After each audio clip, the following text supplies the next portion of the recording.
자, 이게 지금 그러니까 우리가 세계 구조가 산업체계하고 교육체계하고 그다음에 부동산 공화국이 세 개가 우리가 이게 같이 맞물려 있는 것이고 지금 산업체계는 붕괴가 되고 있는 거고요. 눈에 보일 정도로 삼성전자가 바로 그걸 보여주는 거예요.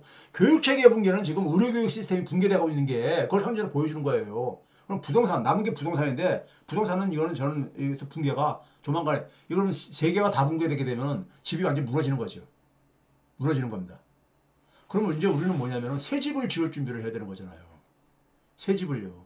생존을 위해 가지고는 이거는 우리가 선택의 문제가 아니라 필수잖아요. 새 집을 지어야 되는 것은요. 예?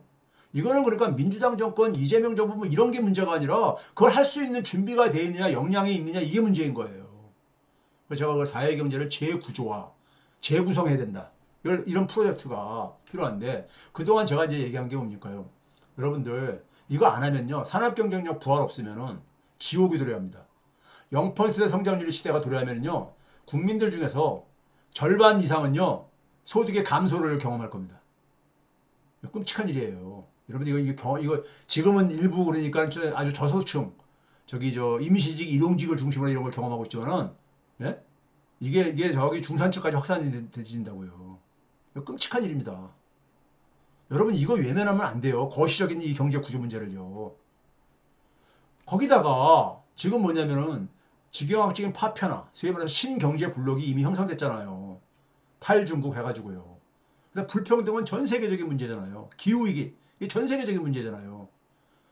여기에 걸맞는 그러니까 산업혁신을 해야 되는 거예요. 우리 뭐 아리백, 우리는 윤석열 정권이 이거에 대해서 아주 관심도 없고 무식함을 드러냈잖아요. 산업혁신이 필요한 겁니다. 그러니까 산업혁신은 이거는 그러니까 우리한테 절대적인 과제예요. 이건 실력의 문제입니다. 근데 산업혁신을 하기 위해서는 제가 영국의 사례를 얘기했잖아요. 영국의 산업혁명은 우연히 일어난 게 아니다. 네? 산업혁신을 하려면 반드시 사회혁신이 필요하다 그랬잖아요.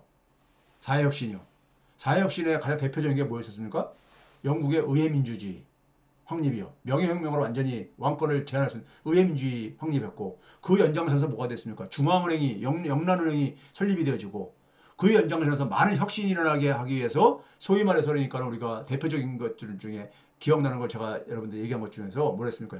유한 책임제도 이런 얘기 했잖아요. 그것이 막 위험한 투자, 소위 말해서 벤처 이런 위험한 투자에 많이 활성화가 일어나게 된 하나의 배경에서 따르잖아요. 그러면 이 산업혁신과 사회혁신을 위해서 우리가 이건 결국 누가 하는 겁니까? 사람이 하는 거잖아요. 사람은 누가 책임지는 겁니까? 사람을 만드는 게 바로 교육이잖아요. 이게 교육혁신입니다. 교육혁신. 영국에서 그러니까 13세기부터 이 옥스퍼드, 케임브리지 이런 데서 그러니까는 새로운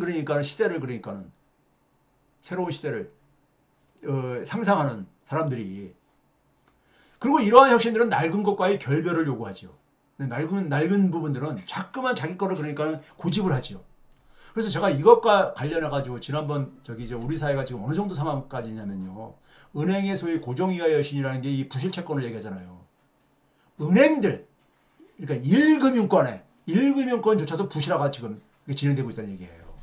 B은행은 뭐 더 빠를 거고 당연히 그렇죠. B은행은요. 6대 지방은행 마찬가지고요. 제가 이거 취약차주 이거 제가 지난번에 겸공에서 뉴스공장에서 얘기한 거를 편집해가지고 올렸으니까 그걸 보시면 될 겁니다. 그럼 우리 사회 속에서 지금 산업혁신을 하기 위해서 사회혁신은 이건 반드시 필요한 거라 이겁니다. 사회혁신의 우리가 목표는 뭐가 돼야 되느냐? 민생과 혁신입니다. 두 마리 토끼 잡기를 해야 되는 거죠. 이게 제가 그동안 계속 얘기했었던 이 출발점은 뭐가 돼야 되느냐? 소득과 금융에 대한 국민의 기본 권리를 찾아주는 것입니다. 저기 왜 그런가를 한번 보세요. 여러분들 이거를 못 만들어내면요. 우리가 그랬잖아요. 제가요. 자, 우리 지금 소득을 그러니까 우리가 다 누구나가 대부분 소득 활동을 하고 있는데 2022년 기준으로 소득 활동을 하는 사람이 2,623만 명 국세청 자료예요. 이걸 가지고 1년 동안에 국세청에서 포착한 소득이 얼마냐? 1,059조입니다. 1,059조요. 1,059조에 대해서 세금을 우리는 매기는 게 아닙니다. 우리는 하위가 6%부터 저 위에 45%까지 되어 있는데 그대로 내지 않습니다. 많은 부분은 공제받지요. 공제받는 소득이 한 400조 됐습니다. 빼주는 거죠. 빼주는 거. 그게 세금으로 이어진 게 감세로 이어진 게 거의 100조가 되집니다. 이거는 그러니까는 4인 가구 기준으로 4인 가구한테 100만 원 줄 수 있는 거 한 8번 줄 수 있다고 그랬잖아요, 제가요. 예? 근데 이거 예를 들면 공제가 세금 공제가 다 똑같이 되고 있는 게 아니라 상위 0.1%는 1억 한 1,200만 원 가깝게 되고 있고, 예?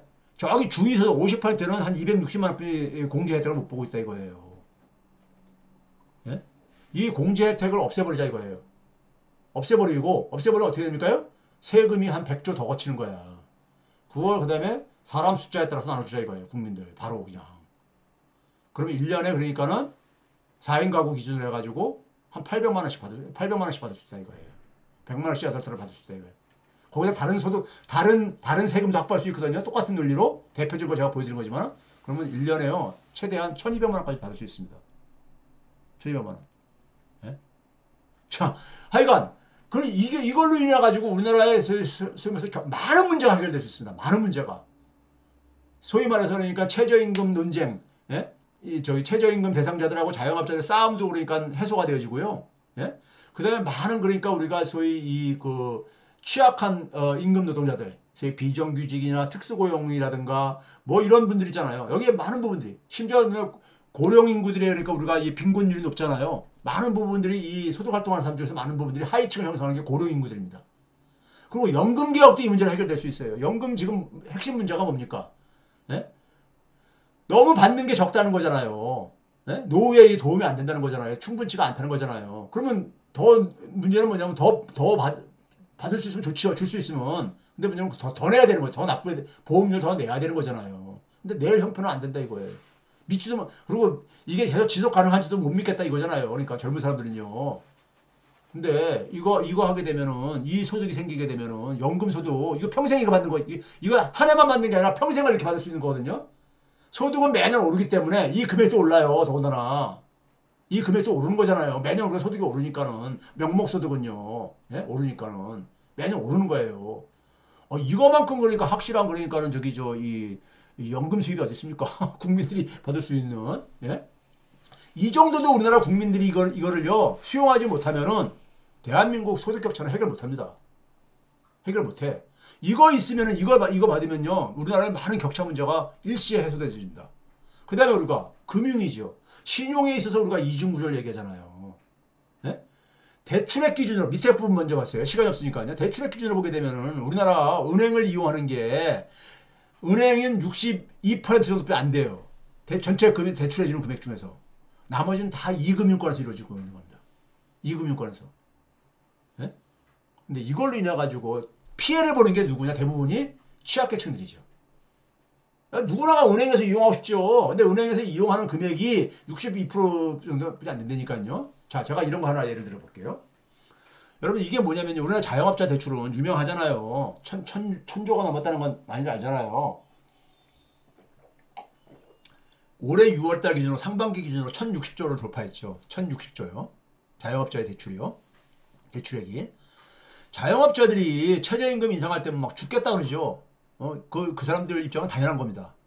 왜 그러냐면 개인 사업자들이 그러니까는 연수입으로 최저임금도 못 버는 사람들이 83%나 되거든요. 그러니까 올려줄 여력이 없는 거야. 자영업자들 입장에서는. 근데 최저임금 대상자들, 지금 최저임금 가지고 점심도 제대로 못 먹는다 그러잖아요. 우리가요. 이 두 가지 문제 해결하려면은 결국은 우리가 뭐냐면은 이 금융을 활용을 해야 돼요. 금융. 한국은행에 금융중개지원 대출제도라는 게 있습니다. 이거 잠깐만 좀 먼저 보여드릴게요. 한국은행에서, 여러분 한국은행 홈페이지 들어가면은 대출 영역에 들어가면 이게 있어요. 이 네 개 프로그램에 대해서는 무역금융, 신성장, 중소기업 뭐 이런 거에 대해서 금리를 2%로 해준다는 얘기예요. 지금 한국은행의 금리를 내려도 3.25%잖아요. 기준금리보다 더 낮은 거예요. 그럼 이게 무슨 얘기냐면요. 자, 자영업자들이 대출을 받을 때요. 9월달 기준으로 주택담보대출의 평균금리가 KB국민은행 기준입니다. 4.49%, 한 4.5% 정도 돼요. 신용대출 평균이 한 5.38% 됩니다. 예? 우리 이제 이 개인들이 받는 대출이요. 그럼 자영업자가 예를 들어서 자영업자가 이 한국은행의 금융중개지원 대출을 적용한다는 얘기는 무슨 얘기입니까? 주택을 자기가 담보로 해가지고 빌릴 때 은행에서 대출 받을 때 4.49%를 은행에서 적용할 게 아닙니까? 평균적으로요. 그런데 2%로 맞춰주겠다는 얘기야.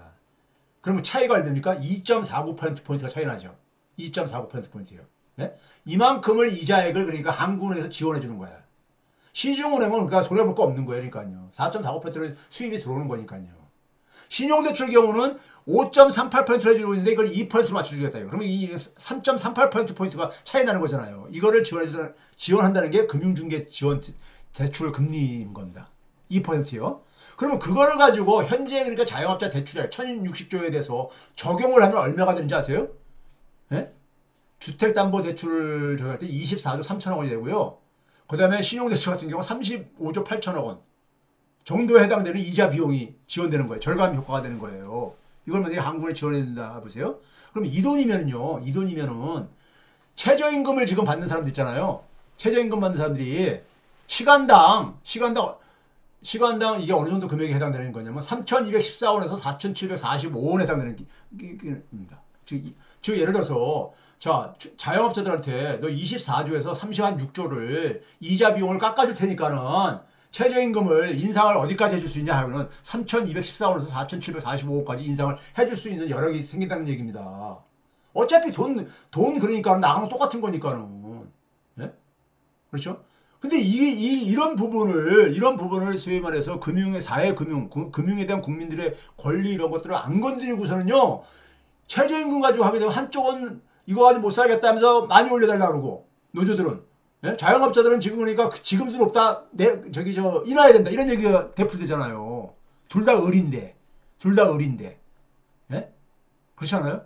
이런 야만적인 경쟁이 벌어지고 있잖아요. 예? 근데 기본적으로 자영업자가 우리가 흔히 그런 얘기 하잖아요. 노조에서 최저임금 인상을 하게 되면 그게 결국은 자영업자들한테 매출에 증가되기 때문에 이런 얘기 하잖아요. 근데 자영업자들 부담도 생각 안 할 수가 없잖아요. 당장 지금 죽겠는데. 근데 이자 비용을 지금 대출액이 이렇게 많은데 이자 비용 깎아주고 최대한 올릴 수 있는 게 3,200원에서 4,700억 원 정도 이렇게 인상할 여력이 생기는데 그 이자 비용이면은 이거 막 바꾸는 거. Why not? 예? 예? 그렇지 않아요? 이렇게 하니까 우리가 금융을 제대로 하려고 못하니까 생기는 문제예요. 그러면 이런 걸 한 적이 있느냐? 한 적 있어요. 여러분들 코로나 팬데믹 때 작년 11월 30일 날 한국은행이 보도자료, 이건 보도자료라는 볼 수 있는 겁니다. 언제 11월 30일 날 배포한 거니까는 코로나 팬데믹 때 자영업자들이 굉장히 힘들었잖아요. 그때 여러분들 위에 네 가지는 평상시에 지원하는 거고 소상공인 지원에 6조 원을 투입했었어요. 금융중개 지원 대출제도에다가 포함시킨 거야. 자영업자들 지원을요. 6조 원을요. 지금 근데 코로나 때보다 더 힘들다 그러잖아 지금. 근데 이걸 종료했어. 올해 6월 달로 종료를 해버렸어. 오히려 더 힘들다 그러는데. 예? 왜 그러냐? 우리나라는 한국은행의 지배구조가 재벌 지배구조처럼, 예? 일반 서민들은 없어요. 여기 대한상공회사 회장이 추천하는 사람, 이게 뭡니까? 산업자본들의 이익단체잖아. 전국은행연합회 회장이 추천하는 사람, 이건 뭡니까? 은행자본들의 이익단체잖아. 여기에 무슨 자영업자, 650만 명이 넘는 자영업자, 그 다음에 무슨 노조, 소비자단체, 뭐 이런 거 없잖아요. 청년 이런 거 없잖아요. 당연히 그들을 위한 정책이 안 나오지. 그러면 미국은 그러냐? 미국은 안 그래요. 연준이 14년도에 만들어지는데 1920년도에는 여기 오른쪽에 파란색이요. 짙은 파란색이 이게 은행가들입니다. 은행가, 뱅커들이 50%를 넘게 차지했어요. 연준의 그 의사결정권을 가지고 있는 이사들의 구성에 있어서. 근데 최근에는 얼마나 많이 줄어들었죠. 한 30%도 줄어든 거잖아. 30%대로. 예? 그 대신 뭐가 증가했습니까요? 저 주황색 같은 거, 이게 노란색 같은 이게 뭡니까요? 사회각계각층들. 미셀러니어스도 있지만 이게 사회각계각층들. 그만큼 뭡니까요? 왜 니네들이 은행가들이 이 통화 정책을 다 결정하냐? 이건 중앙은행을 제가 여러 번 설명했잖아요. 중앙은행이 어떻게 탄생했는가를 이해하면은 이렇게 미국조차도 그러니까는 은행 자본들이 금융 자본들이 지배하는 연준조차도 이렇게 돼 있는데 한국은 도대체 뭐냐 이거예요.